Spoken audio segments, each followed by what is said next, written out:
Hello everyone, this is CA Payal Shrimal from panoramic education. हम कर रहे हैं लॉ के मैराथन बैचेस और आज के सेशन में हम लोगों का टारगेट है management and administration chapter. This is a lengthy chapter but it also covers huge weightage. ये शुरू होता है सेक्शन 88 से and it goes up till section 122। तो इतने सारे सेक्शंस है इसलिए इसको हमने थोड़े बहुत सेगमेंट्स में बांट लिया है। इसका फर्स्ट सेगमेंट है all about books returns and registers, जिसी में एनुअल रिटर्न को भी हम कवर कर लेंगे। देन इसका एक सेगमेंट पूरा मीटिंग्स के रिलेटेड होगा। मीटिंग्स में क्या क्या चीज़ों की ज़रूरत होती है, मीटिंग में अलग अलग प्रकार से वोटिंग कैसे करते हैं, and then the miscellaneous provisions. So let us start. हम सारे इंपॉर्टेंट प्रोविजंस एक एक सेक्शन के कवर करेंगे। पहले रजिस्टर्स की बातें कर लेते हैं। रजिस्टर्स जो भी अलग अलग कंपनी के अंदर में होते हैं वो 88 से लेकर के आपके 95 तक कवर हो जाएंगे। सेक्शन 88 बोलता है हर कंपनी को जितने भी मेंबर्स हैं उनके नाम का एक अलग से खाता यानी रजिस्टर मेंटेन करना होगा। इसके अलावा उसमें ऐसा बताया हुआ है कि नॉट ओनली मेंबर्स बल्कि डिबेंचर होल्डर्स का भी एक सेपरेट रजिस्टर बनता है। हर एक सिक्योरिटी होल्डर का एक अलग रजिस्टर बनता है। जब भी कोई मेंबर उसके अंदर आकर ऐड होता है तो 7 डेज के अंदर अंदर उसकी एंट्री हो जाती है। अब ये रजिस्टर हमें रखना कहाँ है?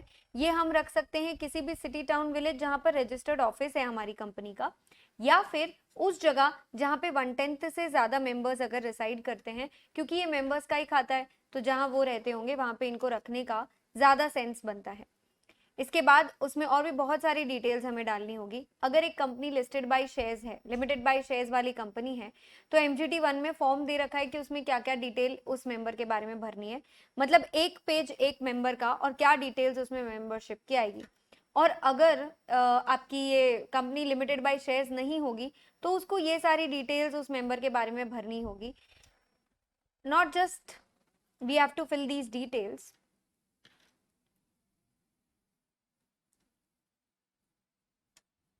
अलग अलग टाइप के मेंबर्स और अलग अलग टाइप के आपके क्रेडिटर्स के लिए अलग अलग MGT फॉर्म, क्योंकि ये पूरा चैप्टर मैनेजमेंट एंड एडमिनिस्ट्रेशन है तो इसके सारे फॉर्म्स MGT नाम से होंगे।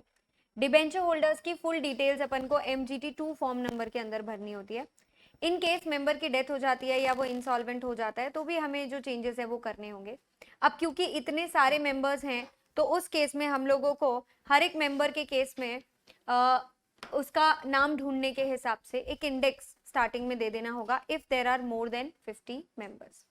रजिस्टर एंड इंडेक्स, अब इतना पूरा सेक्शन पढ़ाने के बाद में बता रहे हैं कि कंपनी तो मेंटेन करेगी ही नहीं, क्योंकि एज पर डिपॉजिटरी एक्ट हमारा एक डिपॉजिटरी होता है जो कंपनी के सभी मेंबर्स के साथ डील करता है, यानी कंपनी के मेंबर्स जो रोज अपने शेयर्स खरीदते बेचते हैं वो तो डीमैट अकाउंट के थ्रू करते हैं and it is handled by depository.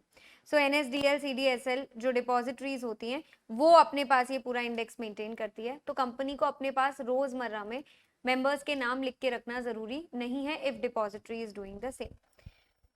अब इसी सेक्शन के अंदर में बोला हुआ है कि जो भी कंपनी के मेंबर्स आपके डिबेंचर होल्डर्स और अदर सिक्योरिटी होल्डर्स इंडिया के बाहर रहते हैं, if they reside outside India, तो अगर कंपनी का आर्टिकल उसे ऑथराइज करता है तो वो इंडिया के बाहर भी एक बुक मेंटेन करेंगे। अगेन मेंबर्स के लिए अलग, डिबेंचर होल्डर्स के लिए अलग और अदर सिक्योरिटी होल्डर्स के लिए अलग मेंटेन होगा ये। Every time a foreign member is entered, तो विद इन 30 डेज हमें मतलब जो एंट्री 7 डेज में करनी है वो तो करनी है। फाइल ओपन करने के 30 डेज के अंदर अंदर अपन को ROC को, इंडिया में जो रजिस्ट्रार ऑफ कंपनीज है, उसको इन्फॉर्म करना है। फॉरेन रजिस्टर का फुल फॉर्म MGT 3 है। MGT 1 में मेंबर्स का खाता, MGT 2 में डिबेंचर होल्डर्स का खाता और MGT 3 के अंदर में फॉरेन रजिस्टर आपका। 30 डेज के अंदर अंदर फाइल ओपन करने के ROC को बताना है, अगर फाइल बंद कर देते हैं उसके भी 30 डेज के अंदर ROC को बताना है। ये फॉरेन रजिस्टर आपके प्रिंसिपल रजिस्टर का पार्ट माना जाएगा, इसे सेम फॉर्मेट में बनाना है। This is also open to inspection, इसकी भी कॉपीज लोग वैसे ही ले सकते हैं जैसे नॉर्मल खाते की ले सकते हैं। अगर किसी टाइम पे हमने इस फॉरेन रजिस्टर को बंद किया है, मतलब it is not open for inspection, तो एटलीस्ट 2 न्यूज़पेपर में हमको उस बात को इन्फॉर्म करना पड़ेगा ताकि लोग दूर दूर से उसको चेक करने ना आए। That's it. फॉरेन कंट्री का रजिस्टर है तो जो वहां की फॉरेन कमिटी होगी it is going to take most decisions about it. अब कोई भी एंट्री जो फॉरेन रजिस्टर में डाली है 15 दिन के अंदर अंदर वो इंडिया में मेंटेन्ड उसके डुप्लीकेट रजिस्टर में भी सेम एंट्री हो जाएगी। कोई भी ट्रांजैक्शन जो फॉरेन रजिस्टर में रजिस्टर हो रहा है, ड्यूरिंग दैट एग्जिस्टेंस वो किसी और जगह नहीं जाएगा, and after that foreign register is discontinued और क्लोज्ड, उसके बाद वो किसी और फॉरेन रजिस्टर में या प्रिंसिपल रजिस्टर जो इंडिया में मेंटेन हो रहा है उसमें सभी एंट्रीज ट्रांसफर हो जाएगी। सेक्शन 88 में ये बोला है कि अगर आपने ये रजिस्टर नहीं मेंटेन किया तो this is the penalty that you have to pay. अब इससे जो एग्जाम्पल्स आते हैं वो बिल्कुल ही अलग आते हैं, इससे जो क्वेश्चंस बनते हैं वो अलग टाइप के बनते हैं कि भाई अगर कोई किसी की माइनर डॉटर है तो क्या उसके नाम पे शेयर्स रजिस्टर हो सकते हैं? तो माइनर के नाम पे शेयर बिल्कुल नहीं रजिस्टर हो सकता। माइनर के केस में जो एंट्री है वो मेजर के नाम से होगी और माइनर केवल उस केस में as a beneficiary letter on के लिए रजिस्टर हो सकता है। Example 2, mister and missus Taneja married हो गए और अब वो मिस्टर तनेजा नई नई शादी के बाद सारे शेयर्स अपनी वाइफ के नाम पे करना चाह रहे हैं। तो भाई ऐसा नहीं होता है, आप स्प्लिट कर सकते हो नंबर ऑफ शेयर्स, आधे आप रख सकते हो, आधे उनके नाम पे कर सकते हो, बट आप ऐसा नहीं कर सकते कि सारे शेयर्स वाइफ के नाम पे कर दिए। What you can do is आप सीक्वेंस में क्रोनोलॉजी में नाम एंटर करवा सकते हो, अपनी वाइफ का नाम पहले रख सकते हो, खुद का नाम बाद में रख सकते हो, तो क्या होगा कि सभी वोटिंग राइट्स वगैरह सब वाइफ को पहले मिलेंगे। ये आपका सेक्शन 88 कंप्लीट हो जाता है। नेक्स्ट आते हैं सेक्शन 89 पर। सेक्शन 89 कहता है कि अगर कोई भी कंपनी है जिसके अंदर में नाम किसी और का रजिस्टर्ड है एज अ शेयर होल्डर, पर उस शेयर्स में एक्चुअली डिविडेंड कोई और ले रहा है या उसके वोटिंग राइट्स किसी और के पास है, तो डिविडेंड ऑफ वोटिंग राइट्स जिसके पास है वो बेनिफिशियल शेयर होल्डर होता है। एंड कंपनी शुड नो कि रजिस्टर्ड कौन है और बेनिफिशियल कौन है। तो इसके लिए यहाँ पर क्लियरली बोला है कि अगर रजिस्टर्ड शेयर होल्डर कोई और है और बेनिफिशियल शेयर होल्डर कोई और है, तो या तो रजिस्टर्ड शेयर होल्डर MGT4 में कंपनी को 30 दिन में बता देगा, या फिर बेनिफिशियल ओनर MGT5 में कंपनी को 30 दिन में बता देगा, और कंपनी ये सेम बात ROC को अगले 30 दिन में MGT6 में बता देगी। तो MGT4, 5, 6, 4 में रजिस्टर्ड ओनर कंपनी को बताता है, 5 में बेनिफिशियल ओनर कंपनी को बताता है और 6 में कंपनी ROC को बताती है। देखो नुकसान तो सबसे ज्यादा बेनिफिशियल ओनर का ही है अगर रजिस्टर्ड शेयर होल्डर ने सामने आके नहीं बताया कि वो सिर्फ रजिस्टर्ड है, बेनिफिशियल कोई और है, क्योंकि कंपनी क्या करेगी ना, इट विल डीम के जिसके नाम पे शेयर्स है उसी को सारे बेनिफिट मिलने चाहिए। तो लेटर ऑन ना बेनिफिशियल ओनर होने का फायदा नहीं उठा पाएगा और कंपनी डिविडेंड वगैरह उसी को दे देगी जिसके नाम पे शेयर्स है। तो जो भी हक है, जो भी डिविडेंड है, जो भी वोटिंग है, यदि आपको चाहिए तो चुपचाप सामने आके बता दो कि आप बेनिफिशियल ओनर हो और रजिस्टर्ड शेयर्स किसी और के नाम पर है और ऐसा क्यों है। पेनल्टी अगर इस सेक्शन के अंदर में रजिस्टर्ड ओनर या बेनिफिशियल ओनर ने इन्फॉर्म नहीं किया कि भाई वो सिर्फ रजिस्टर्ड है या वो सिर्फ बेनिफिशियल है, तो पेनल्टी उनके लिए बता दी। इसके अलावा कंपनी को पेनल्टी अगर कंपनी ने रजिस्ट्रार को नहीं बताया अबाउट आफ्टर रिसीविंग दिस। एक जो इस सेक्शन में से क्वेश्चन आता है वो ये आता है कि भाई गिफ्ट को ये सेक्शन नहीं लगता। गिफ्ट को ये सेक्शन नहीं लगेगा अगर किसी ने गिफ्ट दिया है किसी को। तो अगर मैंने शेयर्स किसी और को गिफ्ट दे दिए तो रजिस्टर्ड अभी भी मैं हूं पर बेनिफिशियल कोई और बन गया, but we did not know, so we did not inform the company, but it's perfectly fine, not a problem. इसके साथ आपका सेक्शन 89 कंप्लीट होता है। सेक्शन 90 थोड़ा चेंज्ड और रिवाइज्ड और न्यू सेक्शन है। इसके अंदर में ये बोला है कि सिग्निफिकेंट बेनिफिशियल ओनर्स को कंपनी को इन्फॉर्म कर देना चाहिए। कौन होता है सिग्निफिकेंट बेनिफिशियल ओनर? तो सेक्शन में बोला है 25%, पर जब रूल बनाए तो रूल बना करके इन्होंने उसको 10% कर दिया कि अगर कोई भी इंसान ऐसा है जिसका कंपनी में 10% से ज्यादा अकेले का शेयर होल्डिंग है, होल्ड है, कोई भी प्रकार का कंट्रोल है, पावर है, तो ऑफकोर्स वो सिग्निफिकेंट इन्फ्लुएंस कर पाएगा डिसीजन मेकिंग के अंदर में। तो उसे कंपनी को इन्फॉर्म कर देना है कि भाई मेरा एक इंटरेस्ट है कंपनी के अंदर। जैसे ही ये इन्फॉर्मेशन ये कंपनी को देगा, ऑफकोर्स कंपनी ये बात जाके रजिस्ट्रार को इन्फॉर्म कर देगी। कंपनी अपने ही पास एक रजिस्टर मेंटेन करेगी BEN3, बेनिफिशियल ओनर 3 के नाम से, जिसमें नाम, date of birth, address, details उसकी डाल देगी। ये रजिस्टर कोई भी हालत में 2 घंटे से ज्यादा ओपन टू इंस्पेक्शन रहेगा। इसमें आपको फीस पे करनी होगी, जो भी चेक करने आएगा उसको 50 रुपए से ज्यादा की फीस नहीं लग सकती। हर कंपनी को ये बात ROC को इन्फॉर्म करनी है कि मेरे ऐसे कौन कौन से शेयर होल्डर सामने आए हैं जो सिग्निफिकेंट बेनिफिशियल ओनर है। अब 10% से ज्यादा की बात है, मतलब ऑफकोर्स 9 से ज्यादा लोग ऐसे नहीं होंगे कंपनी के अंदर में जो 10% से ज्यादा होल्डिंग रखते हैं। 30 डेज के अंदर अंदर कंपनी वो बता देगी ROC को कि ये SBO सामने से आया है इन्फॉर्म करने के लिए। Company shall give notice to any person जिस, अब देखो अगर सामने से कोई एसबीओ इन्फॉर्म करने आ गया तो बहुत अच्छा, नहीं तो हमको तहकीकात करने निकलना पड़ेगा। तो second half of this section says that company हर उस इंसान को नोटिस देने जाएगी जिसके केस में कंपनी को लगता है कि या तो ये बंदा एसबीओ है या फिर ये एसबीओ था पिछले 3 साल में, एक्स एसबीओ, या फिर ये एसबीओ को जानता है, पहचानता है, उसका दोस्त यार है। तो कंपनी उसको नोटिस देगी और नोटिस देके बोलेगी प्लीज मेरे क्वेश्चंस का आंसर दो। उस कंसर्न्ड पर्सन को जो इंफॉर्मेशन मांगी गई है उसे नेक्स्ट 30 डेज के अंदर अंदर रिप्लाई करना है। अगर उसने रिप्लाई नहीं किया, if that person fails to give the info, या फिर वो इन्फो जो उसने दी है वो हमें खुशी नहीं मिली, कंपनी को उससे बिल्कुल सेटिस्फैक्शन नहीं मिला, तो अब कंपनी जाएगी ट्रिब्यूनल के पास कंप्लेन करने की सुनो सुनो ट्रिब्यूनल, ये जो शेयर्स है ना, इसका शेयर होल्डर जो रजिस्टर्ड है ना कोई और है और बेनिफिशियल कोई और है और बेनिफिशियल वाला सामने नहीं आ रहा है।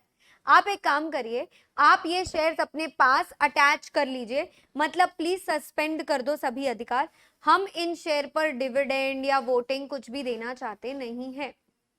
15 दिन के अंदर अंदर, ये 30 दिन खत्म होने के 15 दिन के अंदर अंदर ट्रिब्यूनल के पास जाके कंपनी ने ऐसा कंप्लेन कर दिया होगा। ट्रिब्यूनल अब सबकी सुनेगा, यानी वो एक तरफ कंपनी को बिठा देगा, एक तरफ ओनर्स जो रजिस्टर्ड ओनर है, जो बेनिफिशियल ओनर है उनको बिठा देगा और फिर सबसे बात करेगा। 60 डेज के अंदर अंदर ये सारे डिसीजन लेगा। डिसीजन लेने के बाद हो सकता है कि the tribunal might come to a conclusion कि हम ये शेयर्स अटैच कर देने वाले हैं और 1 साल के अंदर अंदर आपको वापस कंप्लेन करनी पड़ेगी ट्रिब्यूनल को if you want your shares back.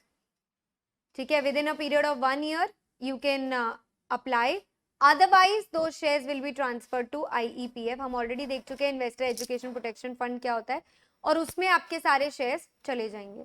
इस सेक्शन का उल्लंघन करने पर 50,000 रुपए की पेनल्टी एसबीओ को, और अगर कंपनी ने नहीं कंप्लाई किया तो कंपनी और ऑफिसर इन डिफॉल्ट की अलग पेनल्टी देके रखी है। किसी ने जानबूझकर अगर इस सेक्शन में झूठ बोला, फ्रॉड किया, तो फ्रॉड के लिए एक कॉमन सेक्शन है 447। गवर्नमेंट कंपनी को 89 का एग्जेम्पशन भी था, 90 का एग्जेम्पशन भी है। अब आ जाते हैं सेक्शन नंबर 91 पर। 91 इज एन इंपॉर्टेंट सेक्शन जो कहता है कि यार ये मेंबर का, ये डिबेंचर होल्डर का या सिक्योरिटी होल्डर का अपन ने जो भी खाता बनाया है, वैसे तो ये नॉर्मली ओपन फॉर इंस्पेक्शन रहेगा, कोई भी आकर इसे चेक कर सकता है, पर साल भर में अगर हम इसे बंद करना चाहें तो हम इसे बंद भी कर सकते हैं। बंद करने के लिए हमें 7 दिन पहले नोटिस देना पड़ेगा 2 अखबारों में, एक इंग्लिश और एक वर्नाक्युलर न्यूज़पेपर में। मैक्सिमम अपन कितने दिन के लिए बंद कर सकते हैं? 30 दिन एक समय पर, एट अ टाइम आप 30 डेज के लिए बंद कर सकते हो। पूरे साल भर में मैक्सिमम आप 45 डेज के लिए बंद कर सकते हो, यानी 15 दिन करके 3 बार बंद कर दिया या 4 दिन करके बंद कर दिया, पर एक बार में आप 30 डेज से ज्यादा के लिए बंद नहीं कर सकते हो। अगर आपने बिना ऐसा कोई नोटिस दिए या फिर ये जो टाइम पीरियड है उससे ज्यादा के लिए बंद कर दिया, ऐसा कुछ भी किया आपने, तो आपको पेनल्टी लग जाएगी 5,000 रुपए प्रतिदिन जब तक आपका वो खाता बंद है एक्स्ट्रा में, और मैक्सिमम 1 लाख तक की पेनल्टी आपको लगेगी। अब न्यूज़पेपर के अंदर ऐड देना होता है, दो न्यूज़पेपर में देना होता है, एक इंग्लिश एक वर्नाक्युलर, और वेबसाइट पर भी डालना होता है कि आप इस तरीके से अपनी बुक्स बंद कर रहे हो ताकि कोई दूर दराज से लोग देखने ना आ जाए। अब प्राइवेट कंपनी के केस में क्या जरूरत है न्यूज़पेपर में देने की, सारे तो मेंबर्स व्हाट्सएप पर ग्रुप बनाकर एडेड है, तो कोई प्रॉब्लम नहीं है। प्राइवेट कंपनी के केस में आपको सबको पर्सनली नोटिस देना है, तो आपको ये वर्नाक्युलर न्यूज़पेपर और इंग्लिश न्यूज़पेपर वाला काम नहीं करना पड़ेगा। ये आपका सेक्शन 91 कंप्लीट हो जाता है। 92 annual return is an important provision जिसको हम अलग से कवर कर रहे हैं। 93 आपका ओमिट है सेक्शन। 94 सेक्शन पर आते हैं कि भाई ये जो रिटर्न्स रजिस्टर्स अपन बना रहे हैं ये अपन कहाँ रखेंगे, तो place of keeping those returns वगैरह, अभी जैसे अपन ने मेंबर रजिस्टर के केस में डिस्कस किया था, या तो रजिस्टर्ड ऑफिस पर रख लो, अगर आपके मेंबर्स स्पेशल रेजोल्यूशन पास करते हैं तो आप इसे इंडिया में ऐसी कोई भी जगह पे रख सकते हैं जहां पर 10% से ज्यादा मेंबर्स रहते हो, क्योंकि मेन तो मेंबर्स को ही ये डॉक्यूमेंट्स खोल खोल के इंस्पेक्ट करने होते हैं। अब guys time period and fees for inspection देख लेते हैं। आधी रात को तो कोई मेंबर इंस्पेक्ट करने आएगा तो हम उसे करने ही नहीं देंगे, मतलब बिजनेस आवर्स के टाइम पे ही आपको करना है इंस्पेक्शन। हर दिन कोई भी कंपनी को 2 घंटे कम से कम ये खाते ओपन रखने हैं। मेंबर के, डिबेंचर होल्डर के और सिक्योरिटी होल्डर के लिए तो फ्री में इसको ओपन रखना है। वो लोग बिना किसी पेमेंट के आकर चेक कर सकते हैं क्योंकि उन्हीं का खाता है ये। बाकी किसी भी पर्सन को अगर ये इंस्पेक्शन करना है तो उसे फीस देनी होगी। फीस कितनी होगी वो आर्टिकल्स में लिखा होगा, but it can not be more than 50 rupees at a time. और अगर कोई फ्री में आकर के वो बुक्स खोल करके और उसमें से नोट्स बनाना चाहता है, भाई खुद लेके जा रहा है, लिख रहा है, तो बहुत अच्छा, कोई प्रॉब्लम नहीं है। बट अगर तुम कंपनी को कहते हो कि वो डॉक्यूमेंट्स का हमको जेरोक्स या फोटो कॉपी करवा करके दो, तो भैया 10 रुपीज पर पेज जैसा चार्ज आपको लग जा सकता है मैक्सिमम। उससे ज्यादा तो क्या लेंगे, मतलब सोना थोड़ी चिपका के दे रहे हैं, प्रिंट ही तो कर रहे हैं। 7 दिन के अंदर अंदर दे देना है। ये बात तो हमने सेक्शन 17 में भी पढ़ी है कि मेंबर्स अगर कोई भी डॉक्यूमेंट मांगते हैं तो उनको 7 डेज के अंदर दे दिया जाता है। तो 7 दिन के अंदर अंदर उनको on payment of 10 rupees per page दे देना है। अगर कोई इंस्पेक्शन करने आया और कंपनी ने उसको ना बोल दिया तो वो नाराज वो जाएगा ट्रिब्यूनल सीजी के पास में, कि तुरंत बोल सकता है कि अरे चेक करने दो इसको, क्यों मना करते हो। और इसके अलावा पेनल्टी जो लगेगी ऑफिसर इन डिफॉल्ट को वो अलग, कि क्यों आप किसी को इंस्पेक्शन करने से मना कर रहे हो। अब ये रजिस्टर्स वगैरह कितने साल के लिए मेंटेन करना होता है, तो अगर मेंबर्स का रजिस्टर का मैं बात करूं तो मेंबर्स का रजिस्टर, मेंबर्स हैं सदा के लिए, इसलिए उनका रजिस्टर भी परमानेंटली ही मेंटेन करना होता है। डिबेंचर होल्डर, सिक्योरिटी होल्डर्स एक फिक्स पीरियड के लिए होते हैं, तो जिस दिन इनका रिडेम्पशन हुआ ना वहां से 8 साल तक के लिए इन्हें संभाल लेना, उसके बाद ये कोई काम के नहीं है। आरओसी के पास भी कोई डॉक्यूमेंट फाइल किए 1 साल का होता है ना एनुअल रिटर्न वगैरह, तो ये भी 8 years from date of filing. Foreign में भी अगर मेंबर्स का रजिस्टर है तो हमेशा के लिए है, इसलिए इसको परमानेंटली रखना है। बट अगर आपको क्लोज करना है तो आप क्लोज करके कहीं और एंट्री इसकी शिफ्ट कर सकते हो। सेम वे डिबेंचर होल्डर जो फॉरेन का है 8 years from date of redemption. तो जो 1 ईयर को बिलोंग करने वाले डॉक्यूमेंट है या टेम्पररी डॉक्यूमेंट है वो 8 ईयर्स, और जो भी परमानेंट डॉक्यूमेंट है लाइक मेंबर्स का रजिस्टर वगैरह दैट इज फॉर एवर, ये हमेशा के लिए मेंटेन करने होंगे। इसके साथ आपका सेक्शन 94 खत्म होता है। देन आता है आपका सेक्शन 95 जो कहता है अभी तक आपने जितने भी रजिस्टर्स मेरे साथ पढ़े all of this will be counted as evidence. तो बेसिक सा ये प्रोविजन भी हमारा खत्म होता है। We discussed about all registers. एक बहुत इंपॉर्टेंट रजिस्टर हमारा रह गया है एनुअल रिटर्न, जिसको डिस्कस करके part 1 of the chapter over हो जाएगा, which is registers, returns and documents. और ये थोड़ा रूटीन पार्ट था चैप्टर का, इंटरेस्टिंग पार्ट अब इसके बाद में स्टार्ट होगा। पहले एनुअल रिटर्न देख लेते हैं क्या होता है। एनुअल रिटर्न एक डॉक्यूमेंट है जो साल में एक बार हर कंपनी को फाइल करना पड़ेगा। MGT 7 के अंदर ये फाइल होता है। MGT 7 एक फॉर्मेट दे रखा है, 24-25 पेज का एक फॉर्मेट है, उसके अंदर कंपनी को फिल कर लेना है डिटेल्स। क्या चीजें आती है यूजुअली एनुअल रिटर्न के अंदर में, वही कि रजिस्टर्ड ऑफिस कहाँ है, काम क्या करते हो, होल्डिंग सब्सिडियरी एसोसिएट की डिटेल्स, शेयर डिबेंचर सिक्योरिटी का होल्डिंग पैटर्न क्या है, कितना लोन ले रखा है, मेंबर डिबेंचर वगैरह में क्या चेंजेस आए थे, प्रमोटर के AMP वगैरह में क्या चेंजेस आए थे, कितनी क्या मीटिंग हुई है बोर्ड कमेटी वगैरह की, किसने क्या अटेंडेंस दी है, अटेंडेंस की डिटेल्स, क्या पगार दी जाती है डायरेक्टर्स के AMP को, क्या पूरे साल में कंपनी ने ऐसा कोई कांड किया कि उसे पनिशमेंट वगैरह मिली हो, compliances, disclosures, all these details are covered in annual return. Annual return जो नॉर्मल कंपनी के लिए वो बहुत डिटेल में बड़ा होता है MGT 7 के अंदर में, पर इसके लिए अपन ने स्मॉल कंपनी और OPC को छोटे में पटा दिया। MGT 7A के अंदर में इसका शॉर्टकट एक रिटर्न जो होता है वही इनके केस में भरना होता है। अब एनुअल रिटर्न पे जरा ध्यान देंगे, एक डायरेक्टर और एक कंपनी सेक्रेटरी कंपनी का साइन करेगा, तब जाकर हम उस पर विश्वास करेंगे। अगर कंपनी के पास कोई कंपनी सेक्रेटरी नहीं है तो जो प्रैक्टिसिंग CS होता है ना उसके पास जाके आप साइन करवा लो।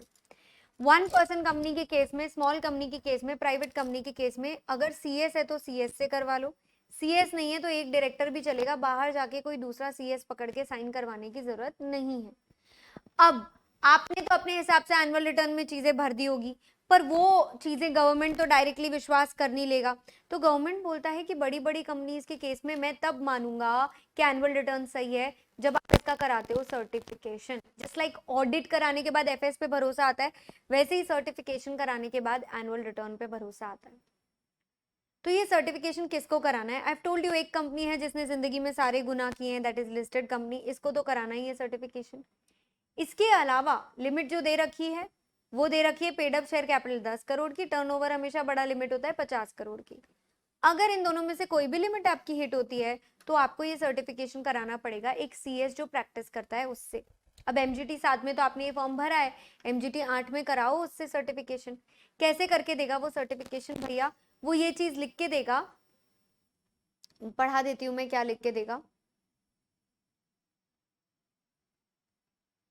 We have examined the registers, records, books and paper, etc. In my opinion and to the best of info and according to explanation carried out by me, I certify that annual return में सारे facts correct है, act rules वगैरह सबका compliance हुआ है, ऐसा सब लिख के साइन करके वो सीएस जो है वो आपको देगा।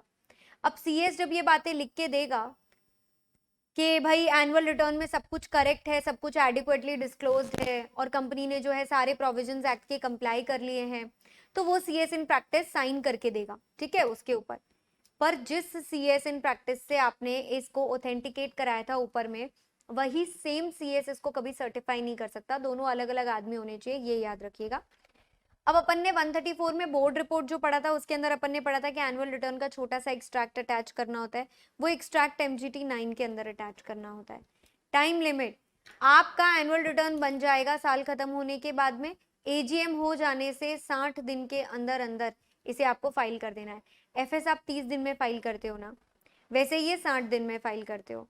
एजीएम हुई तो 60 दिन में करना, एजीएम नहीं हुई तो लास्ट दिन जिस दिन एजीएम हो जानी चाहिए थी वहां से 60 दिन में इसको फाइल करेंगे, अलॉन्ग विथ रीजंस कि एजीएम क्यों नहीं हुई। अगेन एनुअल रिटर्न को भी 8 साल के लिए आपको प्रिजर्व करके रखना है। इस सेक्शन की बात न मानने पर कंपनी और ऑफिसर को तो पेनल्टी है ही, सीएस इन प्रैक्टिस ने अगर कोई चीटिंग करी, झूठ बोला, कुछ भी, तो उस केस में भी उसकी मैक्सिमम पेनल्टी 2 लाख रुपए तक जा सकती है।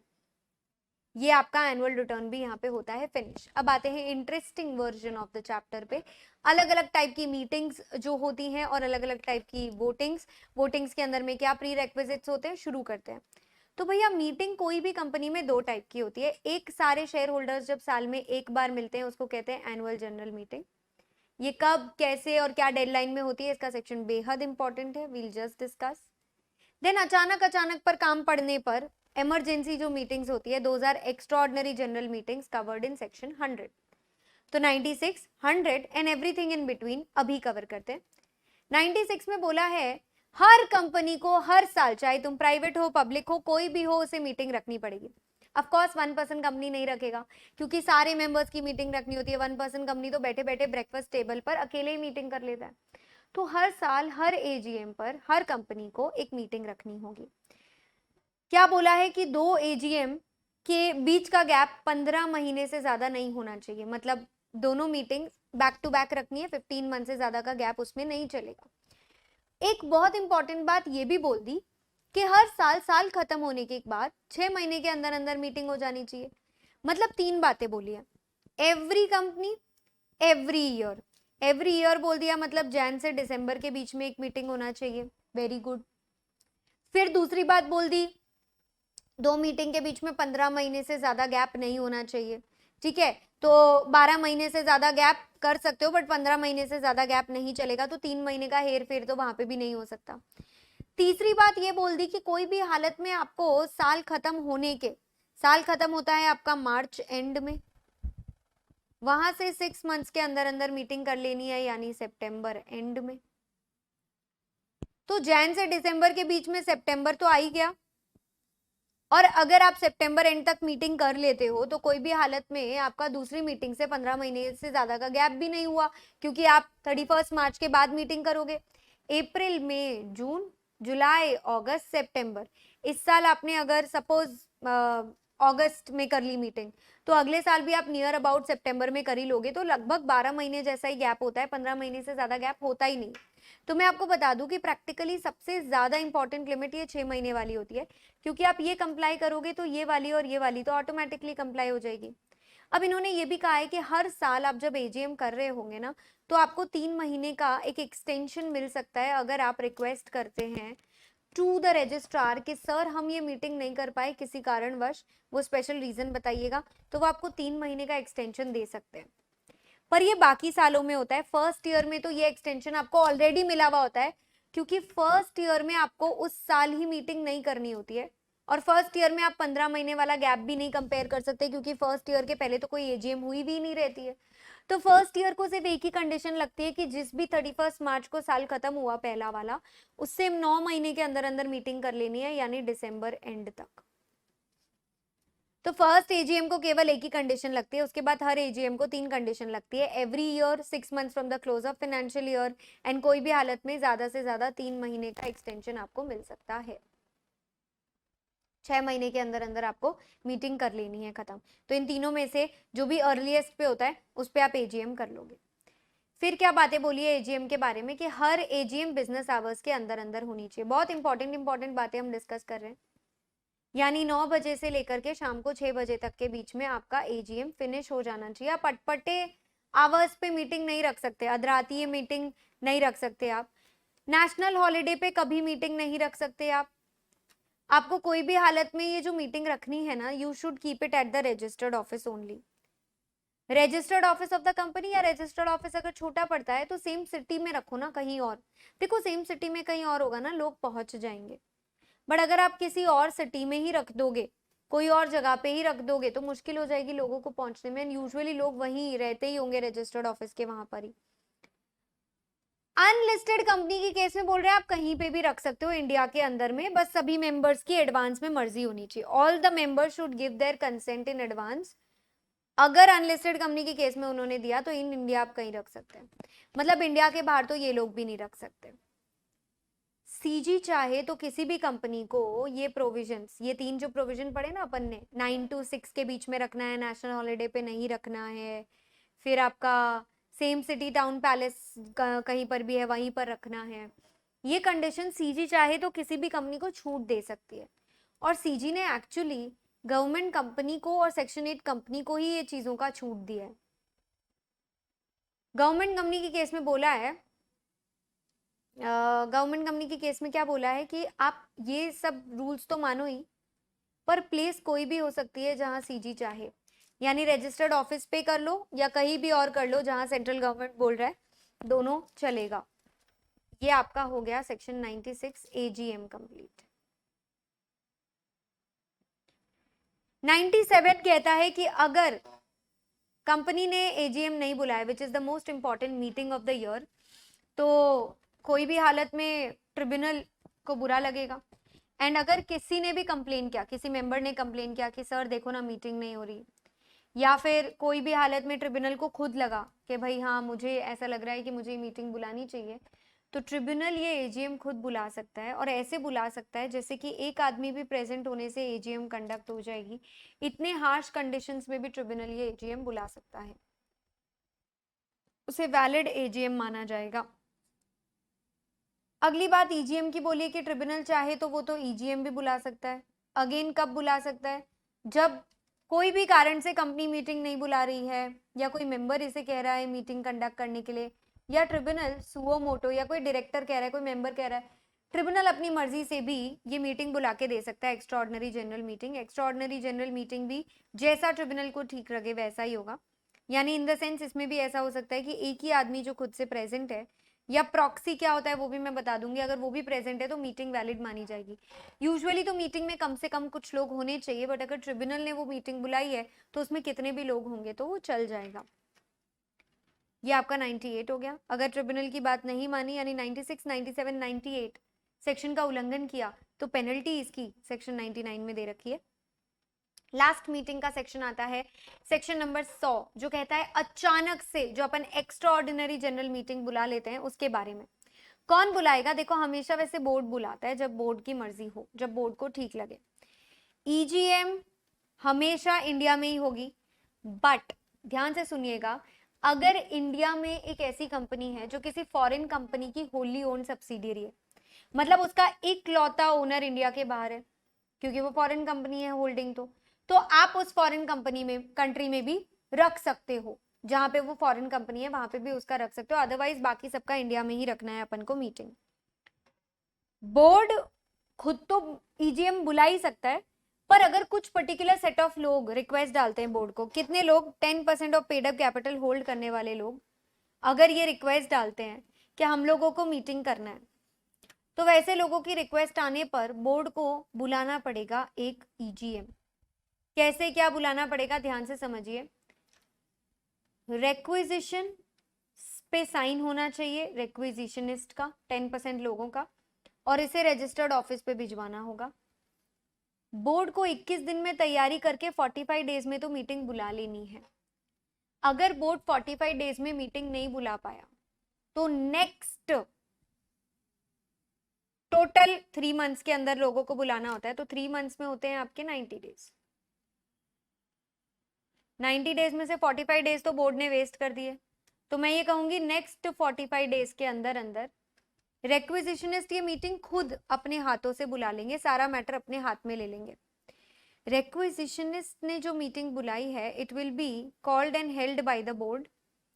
जितने भी खर्चे होने वाले हैं रेक्विजिशनिस्ट के इस मीटिंग को खुद से बुलाने के, क्योंकि बोर्ड ने तो बुलाया नहीं, बोर्ड का काम ये लोग कर रहे हैं, तो ये लोग वो पूरा खर्चा ना एक्चुअली कहाँ से कट करेंगे मालूम है, इन डायरेक्टर्स की सैलरी से, क्योंकि इनका काम था मीटिंग बुलाना, ढंग से नमूनों ने मीटिंग भी नहीं बुलाई, तो ये इनकी गलती है, इसलिए इनकी पगार में से कट होगा।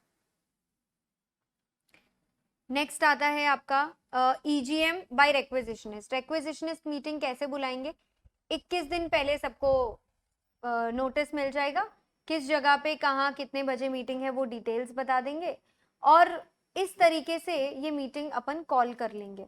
लेकिन 90 डेज में हो जाना चाहिए था, 3 मंथ्स में हो जाना चाहिए था, इस पे साइन होनी चाहिए थी सबकी, इसमें कोई भी एक्सप्लेनेटरी स्टेटमेंट या डिटेल अटैच करने की जरूरत नहीं है। किन लोगों को ये नोटिस जाता है मालूम है, जिस दिन अपन ने कंपनी को ये रेक्विजिशन लेटर पहुंचाया था ना मीटिंग का, उससे 3 दिन के अंदर अंदर जो लोग मेंबर बन गए उन्हीं लोगों को ये रेक्विजिशन जाएगा मीटिंग के 21 दिन पहले, क्योंकि 21 दिन पहले नोटिस मिल जाना चाहिए।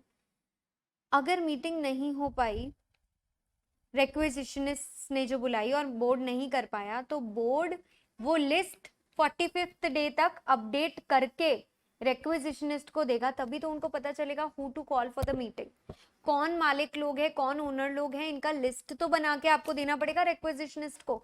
इन case you can't call the meeting, at least give us the details and we'll call the meeting for you.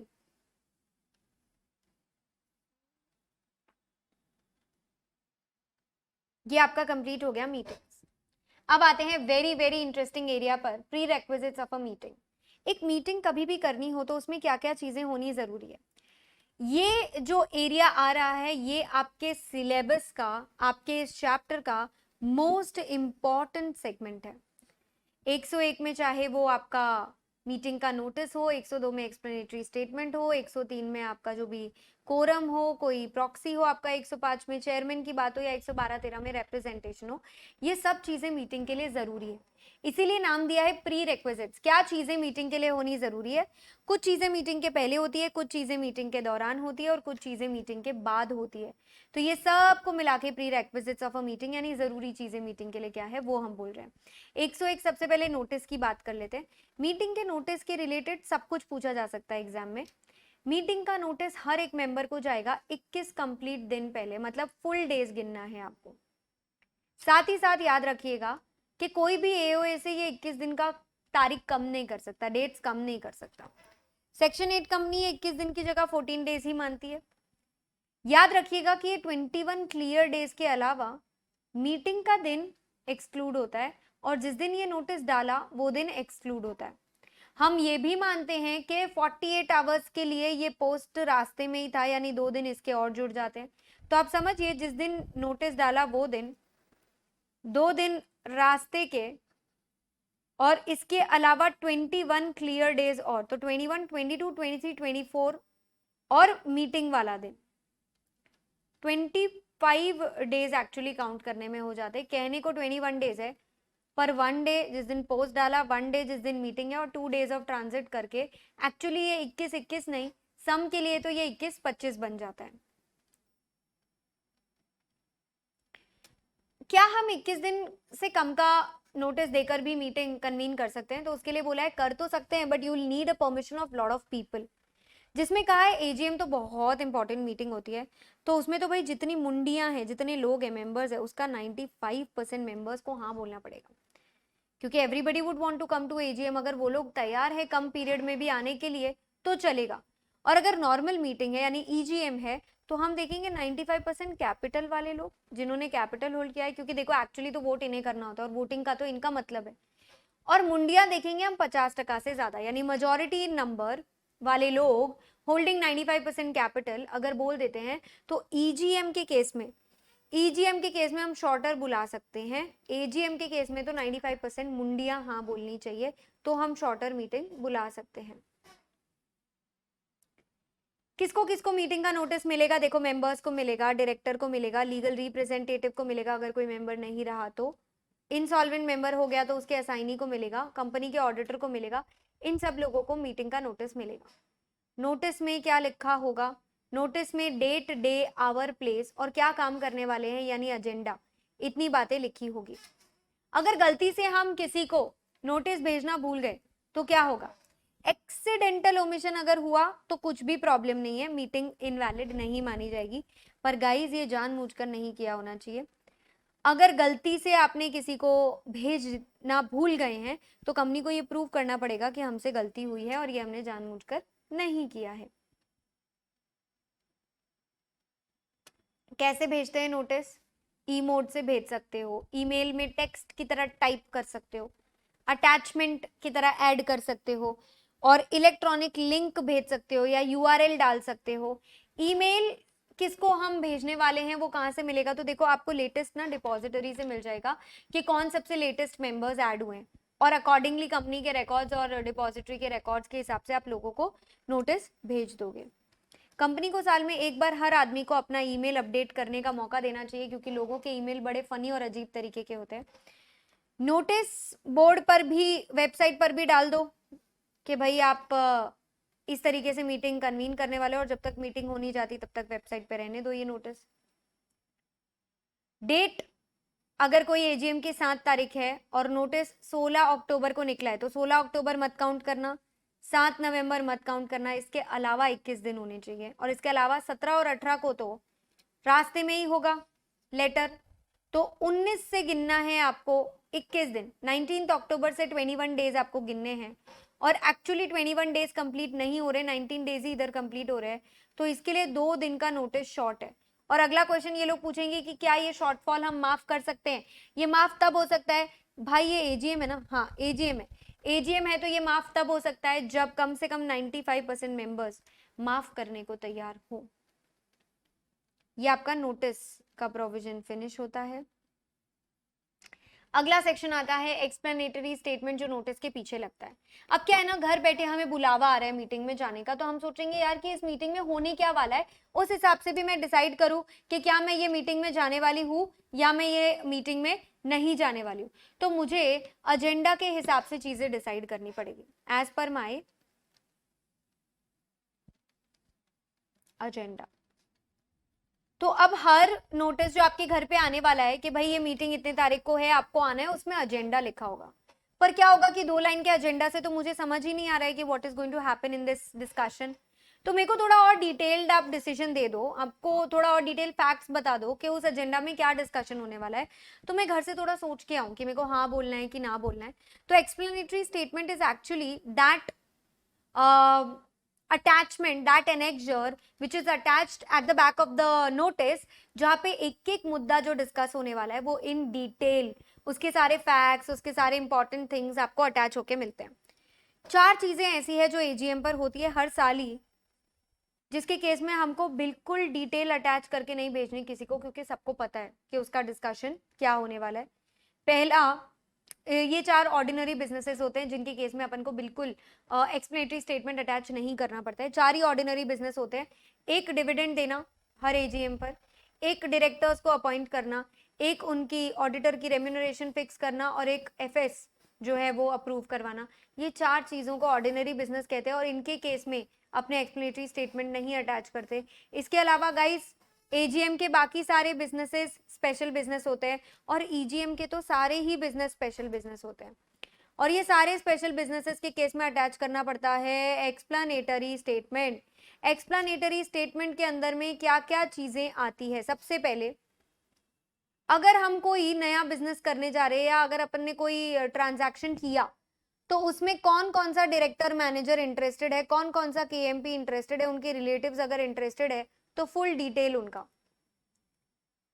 इसके अलावा अगर कोई आइटम अपन ने उस मीटिंग में डिस्कस करने वाले हैं which is about my companies business with another company, और इस कंपनी में डायरेक्टर, मैनेजर, प्रमोटर, केएमपी वगैरह का 2% से ज्यादा शेयर होल्डिंग है, तो भी मुझे ये बात भी बताई जाए। इसके अलावा tell me all facts and figures जो मेरे लिए डिसीजन मेकिंग में हेल्पफुल हो। जैसे कि अगर बोला है कि आपको किसी को अपॉइंट करना है कंपनी के अंदर किसी पोस्ट पर, तो मुझे बताओ ना कौन आदमी है, क्या क्वालिफिकेशन है वगैरह, तब जाके मैं डिसीजन ले पाऊंगी कि मुझे उसको उस पोस्ट के लिए अपॉइंट करना है कि नहीं करना है। ठीक है, अगर अपन ने बराबर डिस्क्लोजर नहीं दिया या करेक्ट चीजें डिस्क्लोज नहीं करी, अगर मैं, जैसे एक और चीज मुझे डिस्क्लोज करनी होती है कि अगर मैंने कोई मीटिंग के अंदर में एजेंडा फाइनल किया, अगर मैंने कोई ट्रांजैक्शन फाइनल किया, उस ट्रांजैक्शन के रिलेटेड कोई डॉक्यूमेंट है, तो आप लिख के दो पीछे एक्सप्लेनेटरी स्टेटमेंट कि वो डॉक्यूमेंट कहाँ देखने को मिल सकता है शेयर होल्डर्स को। गाइज अगर इतने सफिशिएंट डिस्क्लोजर्स नहीं दे रखे हैं स्पेशल बिजनेसेस के बारे में, तो याद रखिएगा कि हर केएमपी मैनेजर, डायरेक्टर, जिसको भी कोई भी फायदा हुआ है, वो मान लिया जाएगा वो फायदा उसे हुआ ही नहीं है और वो फायदा उसे कंपनी को वापस लौटाना पड़ेगा। नॉट ओनली दैट, ऐसे कैसे जाने देंगे, पेनल्टी लगेगी, पेनल्टी लगेगी 5 गुना तक की, 50,000 और 5 times the benefit whichever is higher की पेनल्टी हम तुमको लगा के रहेंगे, वरना चुपचाप सब बता दो हमको। तो एक्सप्लेनेटरी स्टेटमेंट भी बहुत इंपॉर्टेंट आंसर है। इसमें ऐसे क्वेश्चंस आ जाते हैं कि कंपनी शेयर कैपिटल रेज कर रही है, तो यार बताओ ना शेयर होल्डर्स को कि कितना शेयर कैपिटल रेज कर रहे हो, क्यों रेज कर रहे हो, क्या प्राइस पे रेज कर रहे हो, फुल डिटेल्स दो उसकी। 102 कंप्लीट होता है। अब आता है भयंकर important section 103, quorum. Quorum is the minimum number of people जो मीटिंग में प्रेजेंट होने चाहिए in order to make the meeting successful. बहुत सारे क्वेश्चंस आते हैं इसके। कह रहे हैं कि कोरम मतलब उतने लोग जितने तो मीटिंग में प्रस्तुत होने ही चाहिए अगर हमको मीटिंग का जो डिसीजन है उसको बाइंड करना है तो ये लोग कहते हैं कि पब्लिक कंपनी के केस में अगर कंपनी में 1000 से ज्यादा मेंबर नहीं है तो 5 मेंबर पर्सनली प्रेजेंट होने चाहिए, खुद आने चाहिए मीटिंग में। अगर 1000 से ज्यादा मेंबर्स है बट 5000 से ज्यादा नहीं है तो 15 मेंबर खुद आने चाहिए मीटिंग में, और अगर 5000 से ज्यादा मेंबर है तो 30 मेंबर आने चाहिए मीटिंग के अंदर। प्राइवेट कंपनी में तो 2 लोग आ गए तो भी चलेगा, बट साथ ही साथ इन्होंने ये भी कहा है कि कंपनी खुद अपने आर्टिकल्स से इस फिगर को इन्फ्लुएंस कर सकती है। कंपनी खुद अपने आर्टिकल्स में लार्जर नंबर बता सकती है, यानी जो नंबर लॉ में दे रखा है एंड आर्टिकल्स में जो बताया है, जो भी लार्जर नंबर है वो नंबर अपन को यहाँ पे कैलकुलेट करते टाइम देखना होगा। मेंबर्स पर्सनली प्रेजेंट मतलब आपने किसी और को भेजा तो नहीं चलेगा। Proxy will not be counted for quorum, अगर आपने किसी और की प्रॉक्सी लगाई है, किसी और को भेजा है, तो वो कोरम गिनने के लिए काउंट नहीं होगा बिल्कुल भी। अब आते हैं अगर कोरम प्रेजेंट नहीं हुआ तो क्या होगा। भाई देखो, पहले इंडियन स्टैंडर्ड टाइम के हिसाब से हम आधा घंटा तो इंतजार करेंगे, first half an hour we'll wait for people to come. अगर आधे घंटे में भी इंतहा हो गई, इंतजार की, नहीं आए लोग, तो मीटिंग हो जाएगी ऑटोमेटिकली अडजर्न। अब वो अडजर्न कितना ज्यादा ड्रामेटिकली होगी देखिए, नेक्स्ट वीक सेम डे पर, सेम टाइम पर, सेम जगह पर वो मीटिंग एडजर्न हो जाएगी। ऑफ कोर्स बोर्ड चाहे तो कहीं और उसे एडजर्न कर सकता है, किसी और डेट पर कर सकता है, बट अगर बोर्ड ने कुछ नहीं बोला और कोरम भी नहीं हुआ तो इतनी ड्रामेटिकली मीटिंग वो एडजर्न होती है। अब याद रखिएगा कि वो तो तब जब बोर्ड ने मीटिंग बुलाई है। अगर यही मीटिंग ना वो 10% रिक्वेजिशनिस्ट ने बोला होता ना हमें मीटिंग करनी है, बुलाओ बुलाओ सबको मैसेज करो, तो बोर्ड उनको कोने में देख के पॉपकॉर्न खा के उनपे हंसेगा, हाँ और मीटिंग बुला लो, बड़ी मीटिंग बुलानी थी तुम्हें, लोग तो तुमसे इकट्ठा नहीं हुए, गिन के दो, और तुम्हें मीटिंग बुलानी थी। तो वो मीटिंग एडजर्न नहीं होगी, वो मीटिंग कैंसिल हो जाएगी। अच्छा, किसी भी केस में अगर सपोज चेयरमैन या बोर्ड मिलकर खुद ही कोई और डेट पे भी मीटिंग एडजर्न करना चाहते हैं ना, तो कम से कम 3 दिन का गैप तो रखो, 3 डेज का तो नोटिस ही देना पड़ेगा मेंबर्स को दोबारा। अब जो मीटिंग में नहीं आया उसे क्या पता कि मीटिंग हो गई कि बाकी है, तो सबको एक बार जरा नोटिस दे दो आप कि मीटिंग जो है वो अभी बाकी है मेरे दोस्त। तो मीटिंग बाकी है, इस चीज का नोटिस आप कैसे दोगे, इसका नोटिस दे देना। अभी अब पर्सनली भेजने का टाइम नहीं बचा, 3 ही दिन के नोटिस अपन को सबको देना है, तो एक इंग्लिश न्यूज़पेपर, एक वर्नाक्युलर न्यूज़पेपर में डाल दो।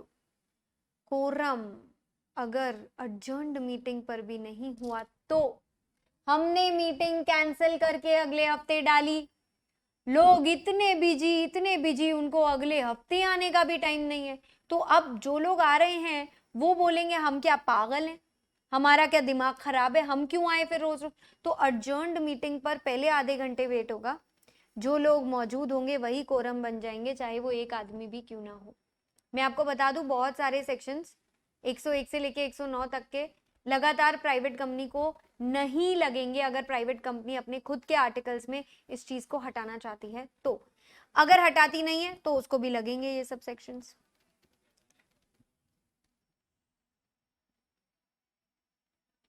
कोरम के जैसे मैंने कहा बहुत सारे क्वेश्चंस आते हैं। अब बात करते हैं कोरम के बाद प्रॉक्सी की। नहीं, 103 में कोरम की बात हुई, 104 में चेयरमैन ऑफ अ मीटिंग की बात करते हैं, then we'll talk about proxy. Proxy का भी सेक्शन भयंकर इंपॉर्टेंट है, हर जगह से इंपॉर्टेंट है। पहले चेयरमैन ऑफ द मीटिंग की बात करते हैं। सेक्शन 104 एओए के अंदर में बोला है, अनलेस एओए प्रोवाइड्स अदरवाइज। आप लॉ की सुनोगे, अगर एओए में कुछ और बोला है तो एओए की सुनना। Normally chairman of the company कैसे अपॉइंट होता है, जितने भी लोग मीटिंग में आए हैं ना, सबसे पहले वो लोग शो ऑफ हैंड्स करके एक बंदे को चेयरमैन अपॉइंट कर लेते हैं। अगर आर्टिकल में बोला है नहीं नहीं नहीं नहीं, शो ऑफ हैंड्स में तो क्या होता है ना कि सब लोग दिखाने के लिए समर्थन करते हैं, हमको तो चिट में नाम लिख करके वोटिंग करवाना है, यानी हमको पोलिंग में जाना है। अगर आर्टिकल्स बोलेगा तो पोलिंग में जाएंगे, नहीं तो शो ऑफ हैंड से एक बार चेयरमैन अपॉइंट हो जाएगा। अब क्या हुआ कि शो ऑफ हैंड्स यानी एक आदमी एक ही हाथ से एक ही बार वोट कर सकता है। कितनी बार क्या होता है कि मीटिंग में आप खुद नहीं पहुंचते हो, आप अपने बिहाफ पे किसी और को भेजते हो। अब सपोज मैं मीटिंग में किसी और के बिहाफ पे गई, मैं 3 लोगों के बिहाफ पे गई, तो इतने तो हाथ ही नहीं है मेरे शो ऑफ हैंड्स में वोट करने के लिए। इसीलिए एक क्लियर रूल है कि प्रॉक्सी जो किसी और के बिहाफ पे आया है वो कभी शो ऑफ हैंड्स में वोट कर ही नहीं सकता। तो उसे तो बड़ा बुरा लगेगा कि अरे मेरा तो चेयरमैन को अपॉइंट करने में योगदान ही नहीं है। अच्छा चलो शो ऑफ हैंड्स में मैं वोट कर सकती हूँ, पर सब मेरा वोट देख पा रहे हैं ना, तो मुझे ये चीज अच्छी नहीं लग रही है। I want to privately vote, मुझे मेरा वोट एनोनिमस रखना है। तो उस केस में यहाँ पे बोला है कि आप पोल डिमांड कर सकते हो। अगर चेयरमैन अपॉइंट हो गया और उसके बाद लोगों ने पोल डिमांड किया, पोल कितने लोग डिमांड करेंगे इसका भी एक सेक्शन है, 109 109 सेक्शन बोलता है पोल कितने लोग डिमांड करेंगे, कैसे डिमांड करेंगे, जो अपन देखेंगे आगे। पर अगर पोल डिमांड हो गई तो याद रखिएगा कि जो चेयरपर्सन एक बार अपॉइंट हुआ है बाय शो ऑफ हैंड्स, वो थोड़ी देर तक मीटिंग का चेयरमैन रहेगा जब तक पोलिंग नहीं हो जाती। और पोलिंग कंप्लीट होके अब जो बंदा सिलेक्ट हुआ है एज अ चेयरमैन, वो रेस्ट ऑफ द मीटिंग के लिए चेयरमैन बनकर रहेगा। अब मीटिंग के चेयरमैन का काम क्या होता है, ये कोई कंपनी का चेयरमैन नहीं है, ये सिर्फ जनरल मीटिंग का चेयरमैन है। ये वो आदमी है जो मीटिंग को मैनेज करेगा, ढंग से डेकोरम रखेगा मीटिंग का, इंश्योर करेगा कि सब लोग ढंग से वोट कर दे, मीटिंग की मिनट्स वगैरह बन जाए, उस पर साइन वाइन कर देगा, और कभी मीटिंग में कुछ लोगों ने कोई सवाल उठाया तो उस पर जवाब दे देगा। अपनी ड्यूटी बहुत प्रॉपरली इसने करनी चाहिए और बिल्कुल इम्पार्शियल नहीं होना चाहिए। सपोज कोई मुद्दा उठा जिसमें आप स्ट्रांगली फेवर में हो, but don't let it show on your face if you are the chairperson. क्या चेयरमैन वोट करता है मीटिंग में? जी हाँ, चेयरमैन एक बार तो पक्का वोट करता है मीटिंग में, वरना जो सबसे बड़े शेयर होल्डर्स होंगे वो तो कभी चेयरमैन बनना ही नहीं चाहेंगे, because they would not want to lose their voting rights. Chairman 2 बार भी वोट कर सकता है। 2 बार वो कब वोट करेगा? जब उसको मौका मिलेगा अपना कास्टिंग वोट यूज करने का। सपोज ऐसा हुआ, अगर आर्टिकल्स में ये अलाउड है तो ही ये हो पाएगा। क्या होता है ना कि बहुत बार किसी ऑर्डिनरी रेजोल्यूशन के अंदर number of yes and number of no equal हो जाते हैं। अगर येसेस और नोज इक्वल हो जाते हैं तो लास्ट वोट एक और बार चेयरमैन ही डालेगा, और चेयरमैन का वोट अगर येस हुआ तो रेजोल्यूशन पास हो जाएगा, चेयरमैन का वोट अगर नो हुआ तो रेजोल्यूशन फेल हो जाएगा। और अगर चेयरमैन ने डिसाइड किया कि उसे वोट ही नहीं डालना है तो भी रेजोल्यूशन फेल हो जाएगा, क्योंकि ऑर्डिनरी रेजोल्यूशन में येस आपको नो से ज्यादा चाहिए। ये कास्टिंग वोट या सेकंड वोट की बात कर रहे थे हम चेयरमैन के। इसके साथ आपका 104 यहाँ पर कंप्लीट होता है। नेक्स्ट आता है 105 प्रॉक्सी। प्रॉक्सी एक बेहद जरूरी सेक्शन है। प्रॉक्सी कौन अपॉइंट कर सकता है? हर मेंबर जो खुद से मीटिंग में आकर के वोट कर सकता है, वो बंदा प्रॉक्सी भी अपॉइंट कर सकता है किसी और को। याद रखिएगा, ये प्रॉक्सी कंपनी का दूसरा मेंबर होना जरूरी नहीं है। कुछ क्लास ऑफ कंपनीज है जिनको हम मना कर देंगे प्रॉक्सी अपॉइंट करने के लिए, जैसे हमने सेक्शन 8 कंपनी को कहा है भाई तेरे केस में सिर्फ उस कंपनी का ही कोई दूसरा मेंबर प्रॉक्सी बन के जा सकता है, आउटसाइडर नहीं बन के जा सकता। क्योंकि यार सेक्शन 8 कंपनी कमाल कंपनियां होती है, इसके लिए दिल बड़ा होना चाहिए, इसके लिए चैरिटी आनी चाहिए। हर कोई आदमी के बस की बात नहीं है, तो आप हर किसी को सेक्शन 8 कंपनी में वोटिंग करने भेज नहीं सकते हो। पर ना प्रॉक्सी की काफी कमियां हैं। क्या क्या कमी है प्रॉक्सी की, चलकर समझकर देखते हैं। प्रॉक्सी को हम मीटिंग में बोलने नहीं देंगे, no right to speak. Proxy को हम लोग मीटिंग में शो ऑफ हैंड्स पर वोट नहीं करने देंगे, क्योंकि मैंने आपको बताया ना, एक आदमी अगर 3-4 जनों की प्रॉक्सी लेके आ गया तो कहाँ से हैंड्स उठाएगा इतने। और प्रॉक्सी को हम लोग कोरम के लिए नहीं गिनेंगे। याद करो, अभी कोरम वाले सेक्शन में हम बार बार पर्सनली प्रेजेंट कह रहे थे, यानी अगर कोई प्रॉक्सी किसी ने किसी और को भेजा है तो उसको हम काउंट नहीं करेंगे। अब एक आदमी कितने लोगों की प्रॉक्सी बन सकता है, उस पर एक रिस्ट्रिक्शन है। एक आदमी मैक्सिमम एक टाइम पे 50 से ज्यादा लोगों की प्रॉक्सी नहीं ले सकता, और 10% शेयर कैपिटल से ज्यादा की प्रॉक्सी नहीं ले सकता। अब आपको दोनों ही लिमिट फॉलो करनी है, ये ध्यान रखिएगा। मतलब अगर आपने 49-50 लोगों की प्रॉक्सी ले ली और अब तक आपका सिर्फ 8% ही हुआ, आप सोच रहे नहीं मैं और ले लूं, नहीं ले सकते, ये लिमिट ब्रीच हो गई। अब सपोज आपने 3 लोगों की प्रॉक्सी ली लेकिन आपका 9.9% हो गया या 10% हो गया, तो आप एक चौथे बंदे की प्रॉक्सी नहीं ले पाओगे। मैम व्हाट इफ अगर एक आदमी है, उसका ही 12% शेयर है, तो वो क्या प्रॉक्सी अपॉइंट कर सकता है? देखो ये तो 10% से ज्यादा हो गया, पर अब इसके लिए रूल क्या बनाया है कि ये बंदे को एक ही आदमी को प्रॉक्सी बनाना है, और अब ये आदमी किसी और का प्रॉक्सी बन पाएगा नहीं। प्रॉक्सी में हमें एक फॉर्म भर के देना होता है एमजीटी 11 में। अगर आप खुद नहीं पहुंचने वाले मीटिंग में, तो राइटिंग में एक फॉर्म भर दो। वो फॉर्म कैसा क्या होगा, उसमें आप प्रॉक्सी का नाम भर के बोलोगे कि भाई मैं खुद नहीं आने वाला, तो अब मैं मेरे बिहाफ पे इनको भेज रहा हूँ, और ये प्रॉक्सी को कौन कौन से रेजोल्यूशन पे वोट करने का हक है वो आप लिख के दे देना। याद रखिएगा कि ये आपको फॉर्म कोई भी हालत में 48 आवर्स बिफोर द मीटिंग तो पहुंचा ही देना होगा, at least 48 hours before the meeting. आप और पहले भेजना चाहते हो और पहले भेज दो, लेकिन 48 आवर्स से डिलेड नहीं चलेगा।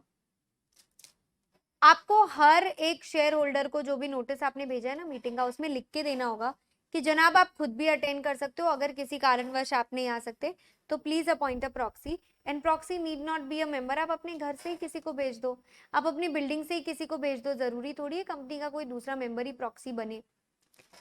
अब कोई भी और आदमी है जो प्रॉक्सी बनना चाहता है, प्रॉक्सी को इंस्पेक्ट करना चाहता है, कोई भी दूसरा मेंबर, तो उसे कम से कम 24 आवर्स पहले कंपनी को इन्फॉर्म करना पड़ेगा कि मेरे को प्रॉक्सी इंस्पेक्ट, उसको कम से कम 3 दिन पहले कंपनी को इन्फॉर्म करना पड़ेगा कि जो भी प्रॉक्सी होगी मैं on the date of meeting या 24 आवर्स पहले बिजनेस आवर्स में आके इंस्पेक्ट करूंगा। क्या हक है प्रॉक्सी को? प्रॉक्सी को वोट करने का हक है, प्रॉक्सी को पोल में वोट करने का हक है, प्रॉक्सी को जनरल मीटिंग अटेंड करने का हक है, और प्रॉक्सी को पोल डिमांड करने का हक है। प्रॉक्सी अपॉइंट करने के बाद अगर मेंबर खुद भी पहुंच गया मीटिंग में, तो 2 जन तो सेम चीज पे वोट कर नहीं सकते। मेंबर का वोट भी हुआ है, प्रॉक्सी का वोट भी हुआ है, तो मेंबर का वोट ज्यादा वेटेज रखता है, क्योंकि पर्सन खुद आ गया तो अपन डुप्लीकेट का वोट क्यों माने। अगर डिस्क्लोजर करना भूल गए नोटिस के अंदर में, तो ऑफिसर इन डिफॉल्ट को 5,000 की पेनल्टी। किसी भी केस में आपको किसी भी इनविटेशन में जानबूझ के किसी बंदे का नाम लिख के नहीं देना है। नोइंगली या विलफुली के काम करो। सर अगर आप मीटिंग में नहीं आ सकते तो आप मिस्टर एक्स को अपना प्रॉक्सी अपॉइंट कर लीजिए। मतलब आपको इस तरीके से match fixing, meeting fixing, voting fixing करने का कोई हक नहीं है, वरना आपको ये पेनल्टी लग जाएगी। हालांकि अगर उस इंसान ने खुद ही लिस्ट ऑफ प्रॉक्सीज मांगा, एक किसी मेंबर ने खुद ही फोन करके कहा डायरेक्टर को कि सर मैं खुद नहीं आ पा रहा मीटिंग में and I would really like to vote, do you have someone जो मेरे बिहाफ पे वोट कर सकता है, I don't know anyone who is attending the meeting. तो अगर उसने खुद मांगा है तो आप खुद उसको फिर इन्फॉर्म कर सकते हो, और फिर वो उस पर वो पेनल्टी अट्रैक्ट नहीं होगी। इंस्पेक्शन करने से रोका तो पेनल्टी, अगेन प्राइवेट कंपनी चाहे तो एग्जेम्पशन पा सकती है इस सेक्शन से भी। प्रॉक्सी के बहुत अलग अलग टाइप के क्वेश्चंस बनते हैं, जिसमें ज़्यादा ज़रूरी मैं एरियाज बता देती हूँ आपको। एक तो MGT 11 के अलावा अगर कंपनी बोलती है मेरा ये फॉर्म भरो वो फॉर्म भरो, हम नहीं भरेंगे। MGT 11 लॉ ने बोला है, दैट इज इनफ। अगर कंपनी बोलती है नहीं नहीं 48 आवर्स इज टू लेट, आप 60 आवर्स पहले भरो, हम कहेंगे लॉ ने 48 आवर्स बोला है मिनिमम, हम लॉ ही फॉलो करेंगे। तो प्रॉक्सी के ये दो एरियाज बहुत ज़्यादा इंपॉर्टेंट है एग्जाम क्वेश्चंस के लिए। लास्ट प्री रेक्विजिट एरिया आ जाता है आपका representation of president and governor. ये क्या बोला है, प्रेसिडेंट ऑफ इंडिया और गवर्नर तो कभी कोई मीटिंग में खुद पहुंचेंगे ही नहीं, और सारे शेयर्स तो गवर्नमेंट कंपनी के इन्हीं के नाम पर है, इन्हीं के नाम पर है। तो अब इनके केस में हर बार प्रॉक्सी अपॉइंट करोगे जो शो ऑफ हैंड्स पे वोट नहीं कर सकता, मीटिंग में कुछ बोल नहीं सकता, इतना डिसेबिलिटी वाला पर्सन हम अपॉइंट करना नहीं चाहते। इसीलिए हमने कहा सर गवर्नर सर प्रेसिडेंट आप लोग खुद नहीं आ सकते, तो आप एक आदमी को रिप्रेजेंटेटिव बना दो। अब ये रिप्रेजेंटेटिव के सारे पावर्स राइट्स एकदम मेंबर वाले ही होते, सेम एज मेंबर। प्रॉक्सी वाले राइट्स पावर्स ड्यूटीज नहीं होते, मेंबर वाले राइट्स पावर्स ड्यूटीज होते हैं, क्योंकि रोज का काम है, ये तो कभी मीटिंग में आएंगे ही नहीं। सेम वे जैसे बॉडी कॉर्पोरेट है, कोई कंपनी है, अगर कंपनी बन गई है मेंबर, कंपनी ने शेयर खरीद लिए हैं, तो ये कंपनी तो कभी इस कंपनी की मीटिंग में पहुंचेगी नहीं ना, कंपनी इंसान थोड़ी है, पैदल चल के कैसे आएगी। तो ये कंपनी अपने किसी डायरेक्टर को हमेशा के लिए 113 के अंदर रिप्रेजेंटेटिव बना देगा, और अब वो रिप्रेजेंटेटिव के सेम पावर्स होंगे, सेम राइट्स एंड पावर्स जैसे किसी एक नॉर्मल इंसान, किसी नॉर्मल मेंबर के होते, ना कि प्रॉक्सी के। इसके साथ सेक्शन 113 कंप्लीट है। आपको कंबाइंड क्वेश्चंस आते हैं 103, 105 और 112-13 के। इसके साथ अपन ने मोस्ट इंपॉर्टेंट एरियाज कवर कर लिए हैं, and we did till section 105 अपन ने सीक्वेंस में कंप्लीट कर लिया है। 106 से 122 जिसमें 12-13 बीच का अपना हो चुका है, 106 से 110 तो अलग अलग प्रकार की वोटिंग और फुल डिटेल में उसकी प्रक्रिया है। एंड देन मिसलेनियस में 111 से लेकर के 122 तक के मिसलेनियस प्रोविजंस है, जिसमें से most important exam point of view से 118 एक और बचा है हमारा, और 114 भी इंपॉर्टेंट है, ऑर्डिनरी और special resolution. Other than that बाकी के मिसलेनियस सेक्शंस है, will cover it in the next continuing class of this series. See you all till then. All the best. Bye bye. Take care.